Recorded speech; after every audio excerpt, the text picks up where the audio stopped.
l'une des conséquences qui amène aujourd'hui les Camerounais à se faire justice eux-mêmes, c'est parce qu'ils n'y croient plus beaucoup en leur justice. C'est parce que cette justice est taxée de tous les maux. C'est parce que si l'on dit de notre pays qu'il est corrompu aujourd'hui, à la lumière du classement fait par les organisations spécialisées, vous verrez que la plupart des institutions qui sont mises en avant, comme tentées d'être des institutions corrompues, ce sont des institutions pourtant censées nous protéger. La police, la gendarmerie, la justice.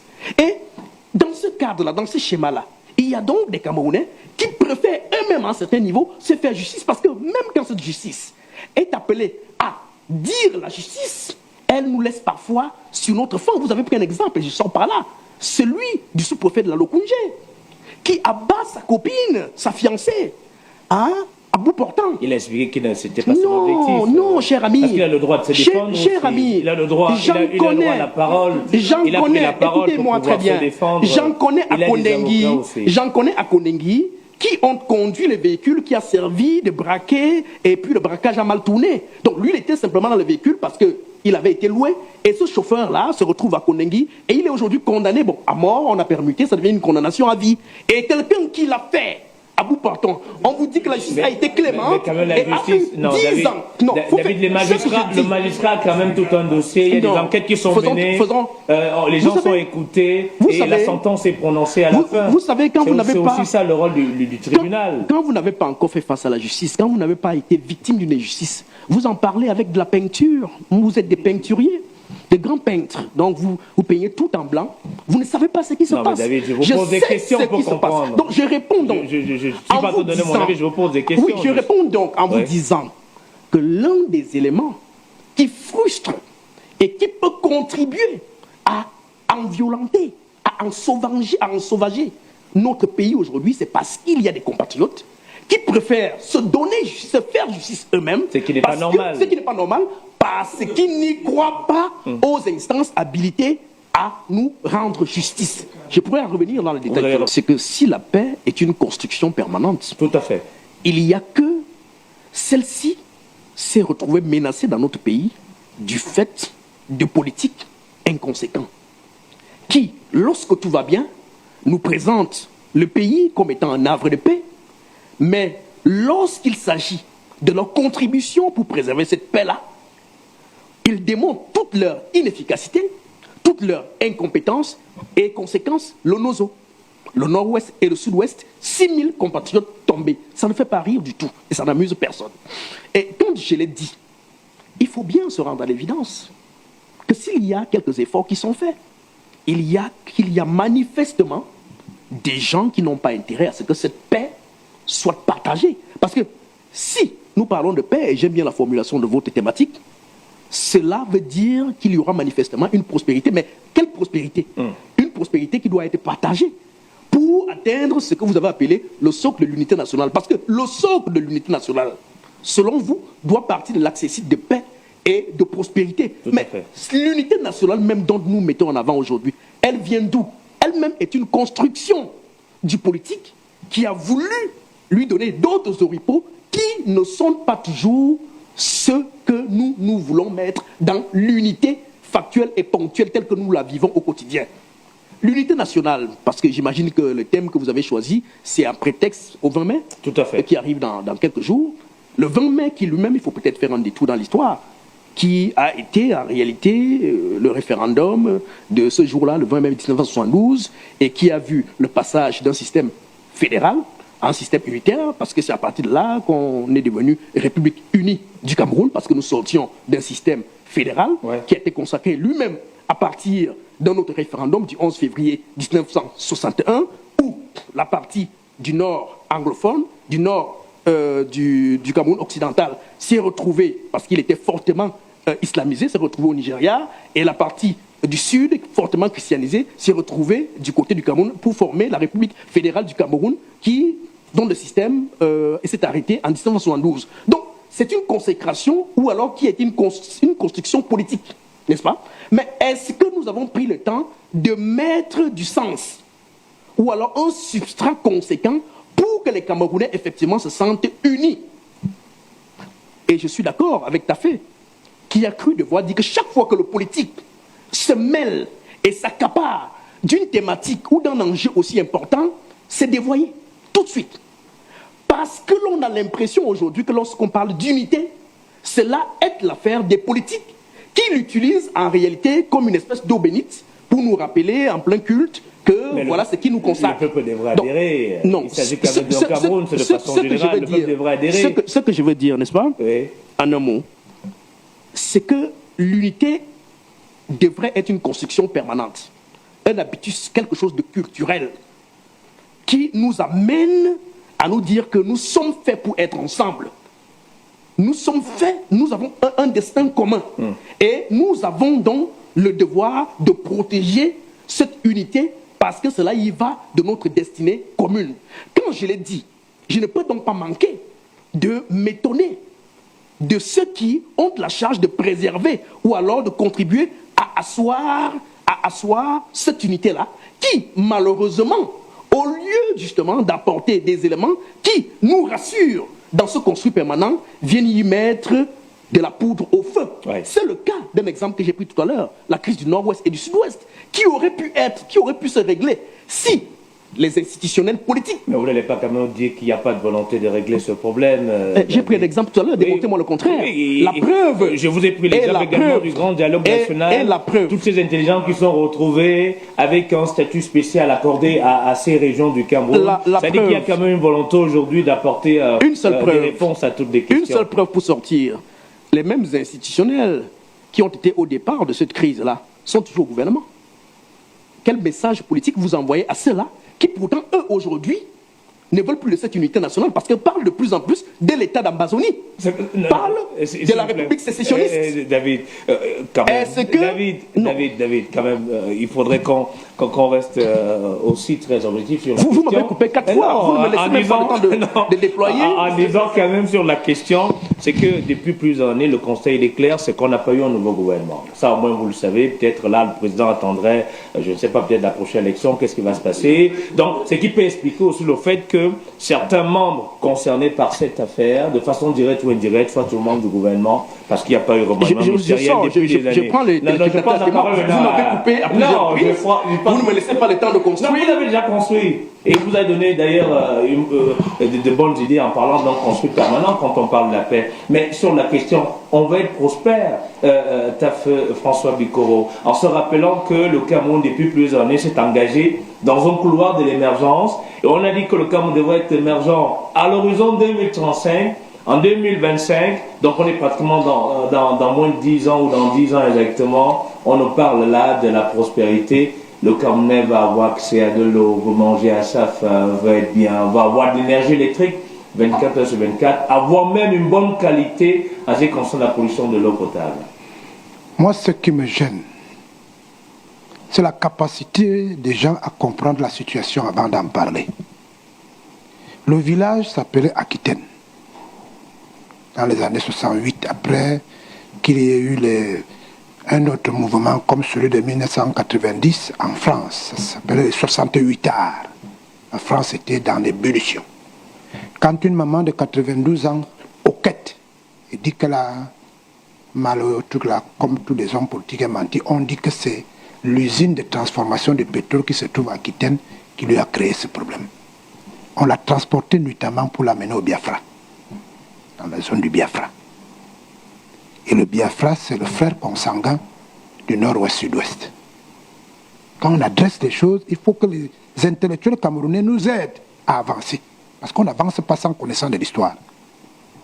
Ce qui est au nord-ouest-sud-ouest a un lien direct avec ce qui a eu lieu au Biafra. Si on enlève ça là pour dire qu'il y a un ministre qui est au courant de ça, non. En 2016, pour aller vite, après la guerre larvée que M. Biya a eu avec le président nigérian, il y a une photocopie mal lavée que Gowon avait remis à Idjo, que mon frère, je connais mes frères, je connais l'Europe, je connais les Occidentaux, gardez bien cette photocopie, celle qui traçait bien le Cameroun d'avant qu'on le découpe. L'histoire retient que l'Angleterre s'était plainte quand on a fini de découvrir. Mes frères, on a tous été ensemble, moi je gagne quoi? C'est comme ça qu'on fait une petite virgule et le Biafra sort du Cameroun. Mais on oublie que le Biafra, le nord-ouest, sud-ouest, c'est la même tribu, c'est les mêmes personnes. Nous sommes conséquents des choses que les autres ont décidées avant nous. C'est pour cela que quand on les adresse et quand on veut les régler, ils sont très contents d'entendre que les gens qui sont nés après, c'est eux qui en sont les responsables.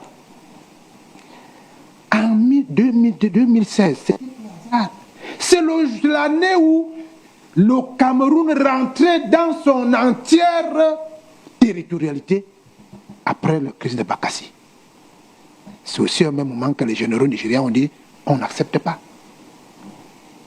Donc, on ne peut pas. En 2018, quand je vous dis j'extrais les hommes politiques, tout le monde a dit Bakassi, c'est parce qu'il n'y a pas les routes goudronnées, les gens ne mangent pas, les gens ne font pas ceci. Parce que nous étions en période électoraliste. Donc, je ne veux pas faire le débat là ici. Ils savent mentir, mensonge cohérent en période électoraliste. Et je vous dis qu'au moment où je vous parle, les gens ont repris le chemin pour aller au champ. Sans être passés par les gens dont le docteur cite tout à l'heure, qui sont des acteurs du moment. Les vrais acteurs, c'est quand on a dépecé l'Afrique. On ne peut pas l'oublier. Quand vous dites crise anglophone, c'est crise Bakweri. Moi, je ne comprends pas. La maman du village me demande qu'est-ce qui se passe là-bas. Je leur dis qu'ils font une guerre de construction coloniale, néocoloniale, qu'il a bien définie aujourd'hui. Si vous faites un regard sur l'Europe, vous qui venez chaque jour, vous qui dites que les enfants qui traversent le désert affamé vont trouver la prospérité là-bas, parce que les journalistes ne jouent pas le bon rôle. On meurt de famine au moment où je te parle d'Europe. Et la vraie famine. Mais comme vous recopiez les critères de convergence et de divergence édictés par ceux qui vous ont mis dans cette situation, oui, supposons que les gens meurent vraiment de famine, on n'a pas bien partagé au nord ou au sud-ouest. Boko Haram, lui, venait faire quoi? Lui aussi, il est venu régler les problèmes de partager la nourriture au Grand Nord. Boko Haram, nous vivons Boko Haram depuis qu'on a mis en place le terrorisme mondial. Judéo-chrétien contre arabo-musulman. Il faut le dire aux Camerounais. C'est pour cela que quand ces genres de thématiques reviennent comme des bancs, et là je suis d'accord avec Eboutou, c'est pour leur dire attention, nous avons un peu de paix, mais si on ne la conserve pas, on ne la transforme pas en moteur de vie commune, les influences dont nous subissons vont nous réenvahir, sachant que nous on est toujours habitués à dire c'est l'individu qui a fait ceci, c'est l'individu qui a fait ceci. C'est des constructions mondiales, partie de la Société des Nations, les Nations Unies, qui ont décidé qu'il y a un certain type de coin du monde qui ne doit pas mourir de pauvreté et d'autres ne doivent travailler que pour eux. Il faut savoir le dire. C'est pour cela qu'on a insulté des gens comme les Boutou. Quand on a commencé à parcourir l'Afrique pour leur dire non, ne nous trompons pas de combat. Le combat de Boko Haram, c'est celui dont Biya avait dit nous allons combattre les terrorismes que vous avez amenés. Il avait dit. Les gens ont dit pourquoi il dit les terrorismes de Boko Haram? Parce qu'on sait très bien que ça a un lien avec l'AES. Quand il vous a décrit l'AES aujourd'hui, ça vient de ces influences négatives, nocives que les gens injectent dans le subconscient. Ça a un lien avec le type de formatage des Africains qu'on appelle école. Ouvrez vos livres d'histoire, on parlait des criminels comme étant des grands hommes de l'histoire. Et on fait tabula rasa sur les grands hommes de notre propre histoire. Donc l'enfant grandit avec le fait que De Gaulle est bien pour lui et Oumniobé est mauvais pour lui. C'est pour cela que quand on voit des activités comme celle du Burkina Faso, au moins l'enfant qui passe chaque jour dans ce carrefour va demander le grand marbre de tout. C'est même quoi? On va lui dire qu'il avait ton âge, il a eu le courage de dire que je ne veux pas les chars, je veux les dabas et les houes.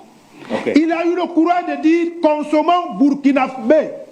C'est-à-dire que vous dites que l'économie meurt pour la prospérité, mais vous ne vous rendez pas compte que les habits que vous portez sont faits par quelqu'un qui est en Europe, alors qu'il y a une maman à Fondjomokwet, dont le macabo est toujours là jusqu'à 19h, personne ne vient acheter, parce que les enfants dont nous avons envoyés en Europe partent dans le supermarché.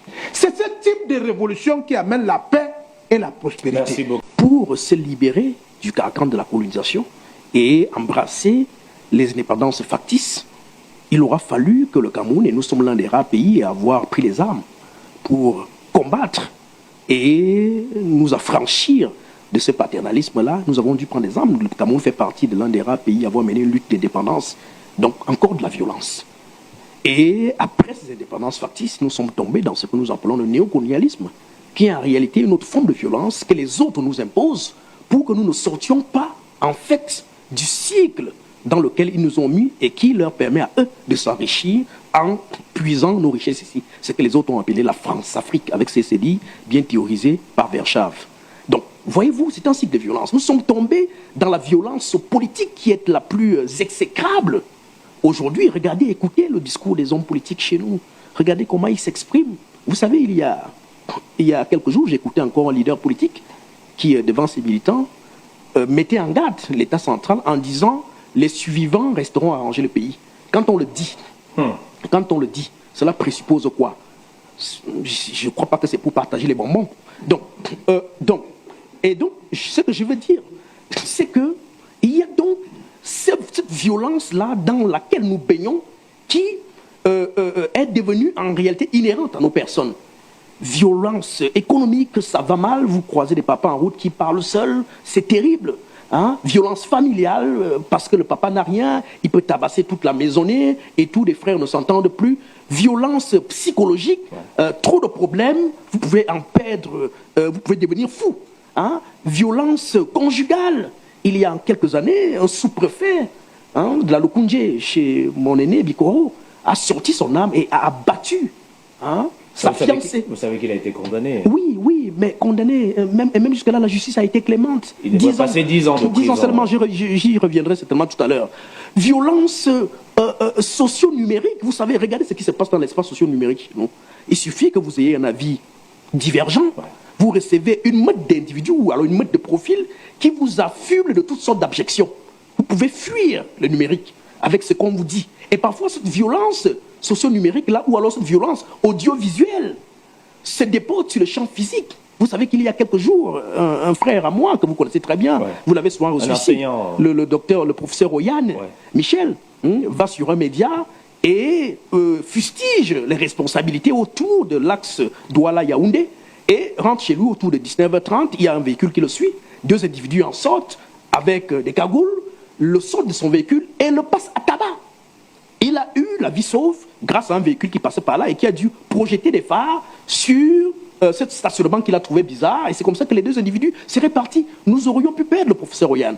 Donc, notre société est donc devenue violente. Il faut faire quelque chose. Et voyez-vous, pour le cas qui nous réunit ici, un adulte apparemment bien constitué, parce que père d'une artiste que nous aimons beaucoup, qui, au détour d'une dispute avec un congénère à lui, dans un bistrot de la place, décide d'aller se venger sur la progéniture de son congénère. Pour en finir, et ce dont on n'insiste même pas dessus, c'est que le drame aurait pu être plus lourd. Parce que, selon ce qu'on écoute, on nous dit que lorsqu'il se dirigeait dans le domicile de ce monsieur-là, il y allait pour décimer toute la famille, tous les enfants. Il aurait fallu que les aînés, 9 et 12, je ne sais pas trop, se terrent un peu dans les toilettes, dans la cuisine, en barricadant les portes. Oui, qu'on aurait eu 3 morts sur le carreau. Donc, c'est terrible ce que nous vivons. Et je crois que l'État doit faire quelque chose. Vous savez, dans un pays, il y a 2 appareils qui régentent, qui structurent un pays. Il y a l'appareil idéologique. Cet appareil idéologique, c'est généralement l'école, l'église, les partis politiques, les associations, etc. Et il y a de notre côté l'appareil répressif. Le gouvernement, l'administration, la justice, l'armée, la police, la gendarmerie, l'administration pénitentiaire, au cœur la justice. Voilà les 2 maillons qui régentent un État. Mais lorsqu'il y a défaillance dans l'un des appareils, il y a dysfonctionnement et cela peut se répercuter terriblement chez nous. Parce que, dites-vous très bien, et je sors par là, l'une des conséquences qui amène aujourd'hui les Camerounais à se faire justice eux-mêmes, c'est parce qu'ils n'y croient plus beaucoup en leur justice. C'est parce que cette justice est taxée de tous les maux. C'est parce que si l'on dit de notre pays qu'il est corrompu aujourd'hui, hein, à la lumière du classement fait par les organisations spécialisées, vous verrez que la plupart des institutions qui sont mises en avant, comme tentées d'être des institutions corrompues, ce sont des institutions pourtant censées nous protéger. La police, la gendarmerie, la justice. Et dans ce cadre-là, dans ce schéma-là, il y a donc des Camerounais qui préfèrent eux-mêmes à un certain niveau se faire justice parce que même quand cette justice est appelée à dire la justice, elle nous laisse parfois sur notre faim. Vous avez pris un exemple, et je sors par là, celui du sous-préfet de la Lokoundje, qui abat sa copine, sa fiancée, hein, à bout portant. Il a expliqué que c'était pas son objectif. Non, cher ami. Parce qu'il a le droit de se défendre. Cher ami. Il a le droit, il a le droit à la parole. J'en connais, écoutez-moi très bien. J'en connais à Kondengi, qui ont conduit les véhicules qui a servi de braquet, et puis le braquage a mal tourné. Donc lui, il était simplement dans le véhicule parce qu'il avait été loué. Et ce chauffeur-là se retrouve à Kondengi, et il est aujourd'hui condamné, bon, à mort, on a permuté, ça devient une condamnation à vie.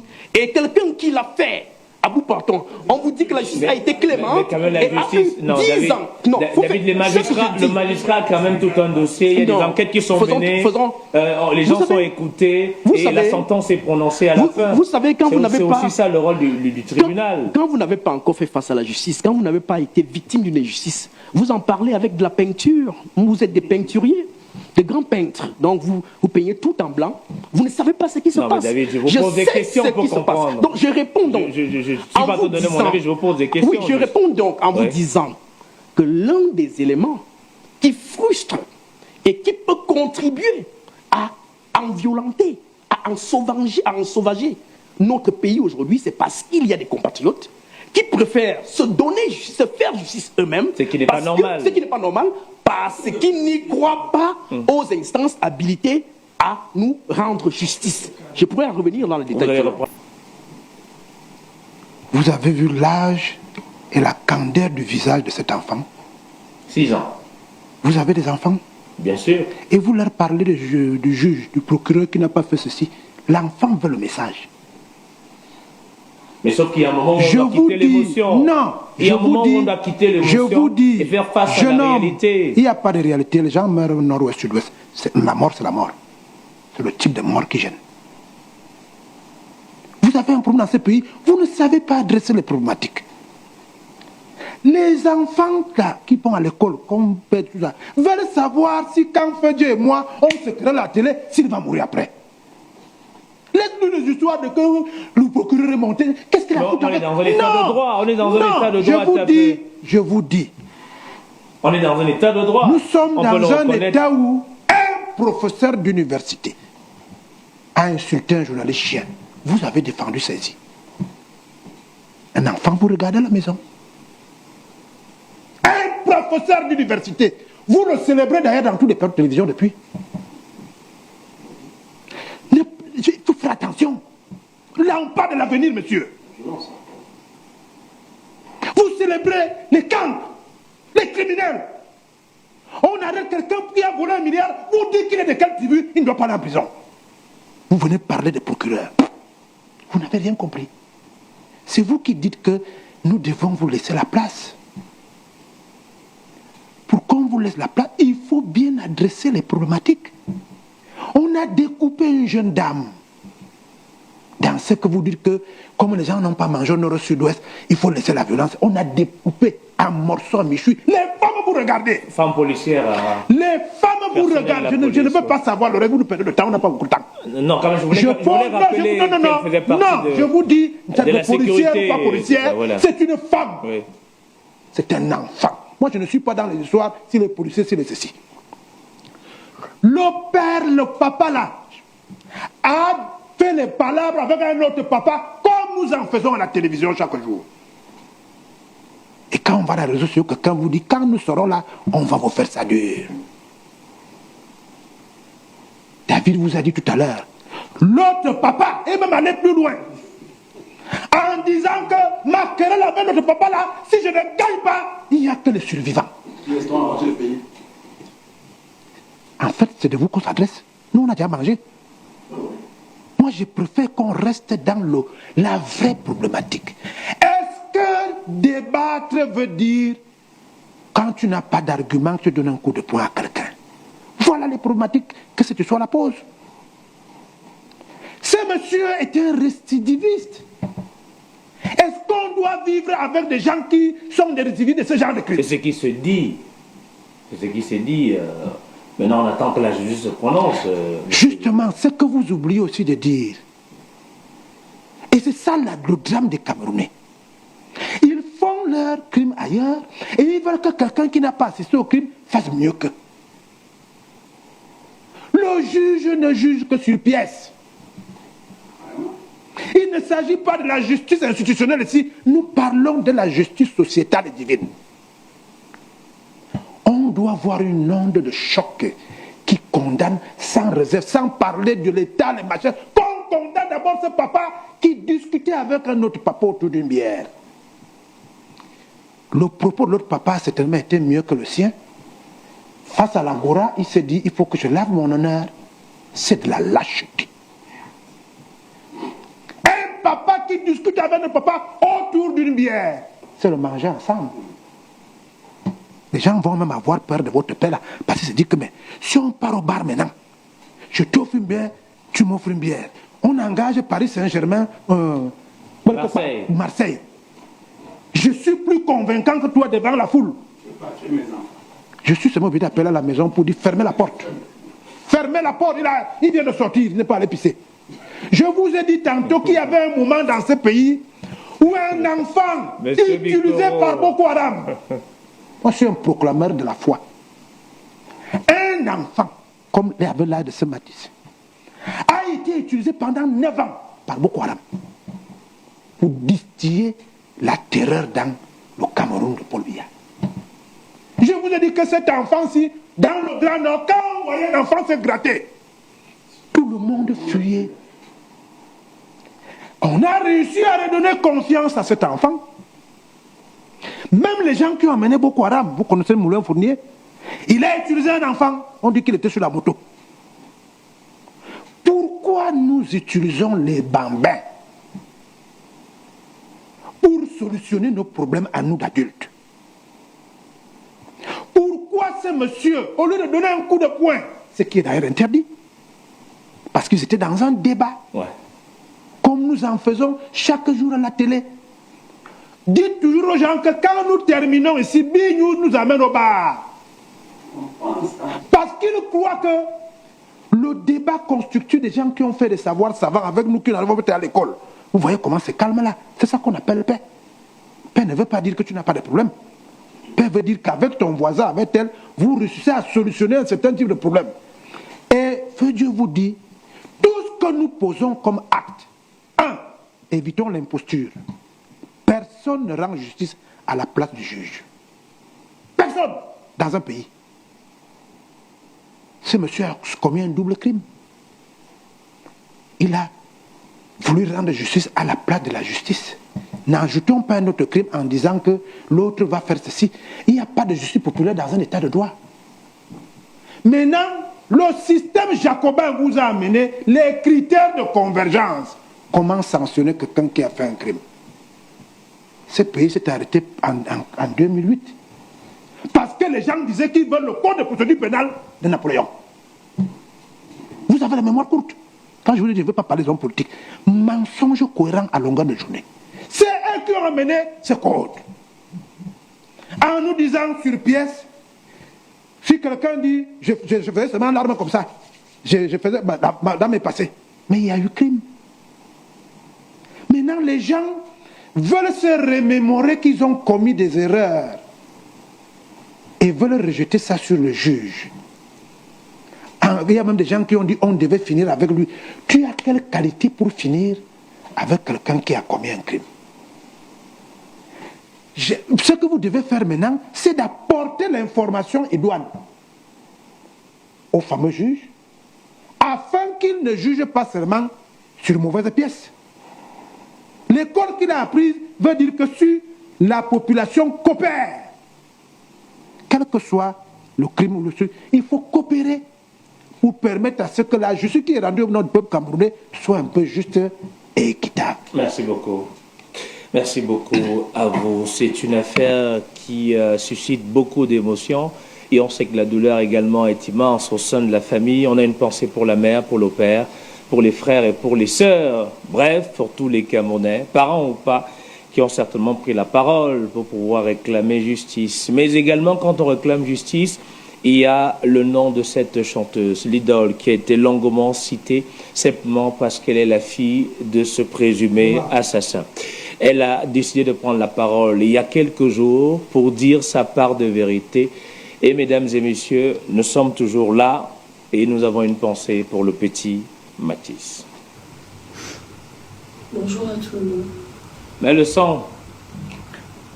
Depuis avant-hier, je cherche les mots.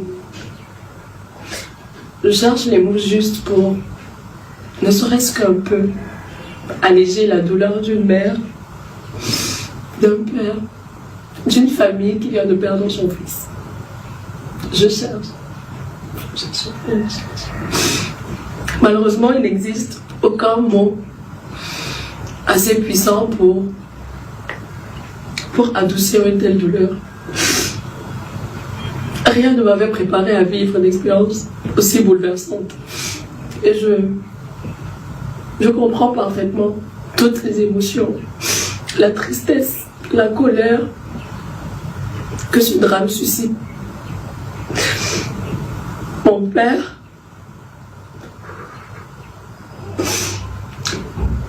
est au cœur d'un acte tragique, un acte irréparable. Je n'ai pas été témoin, mais je suis sa fille et aujourd'hui je pense que c'est suffisant pour que mon nom soit associé à toute cette douleur. Face à la gravité de la situation, j'ai d'abord pris du recul. Non pas pour fuir, mais par respect pour Mathis. Cet enfant de 6 ans qui a brutalement été arraché à la vie. Cet enfant qui aurait pu être le mien, cet enfant qui aurait pu être votre enfant à vous aussi. Notre famille a essayé de rencontrer la famille éprouvée. Parce que je pense que 10 000 paroles, les pauses spirituelles en réalité ne vaudront jamais une main posée sur l'épaule d'une maman meurtrie. Actuellement, la blessure est encore béante et je comprends et je respecte le choix de la famille de nous recevoir ultérieurement.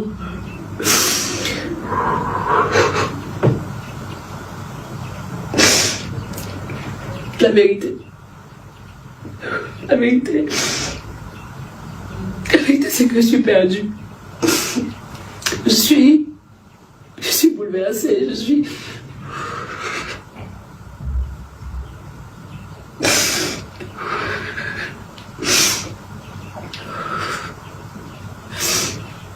mais je voudrais quand même le dire pour que ce rappel soit clair, que je condamne fortement toute forme de violence, peu importe les circonstances. Pour ceux qui connaissent mon travail, mes combats, mes convictions, mes valeurs ne changent pas. Même dans cette épreuve, même dans cette circonstance, même dans cette situation. Les forces de l'ordre se sont saisies de l'affaire, puisse la justice suivre son cours de façon indépendante comme il se doit. Par respect pour la mémoire de Mathis, par respect pour le temps de deuil, mes concerts sont reportés. Les concerts initialement prévus le 23 mai au Palais des Congrès à Yaoundé et le 7 juin à l'Alhambra de Paris.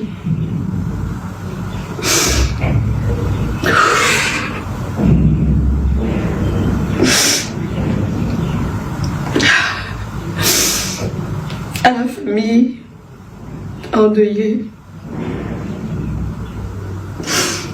je présente mes sincères condoléances et je prie que le temps puisse ne serait-ce qu'un peu adoucir l'immensité de la douleur qu'il traverse actuellement.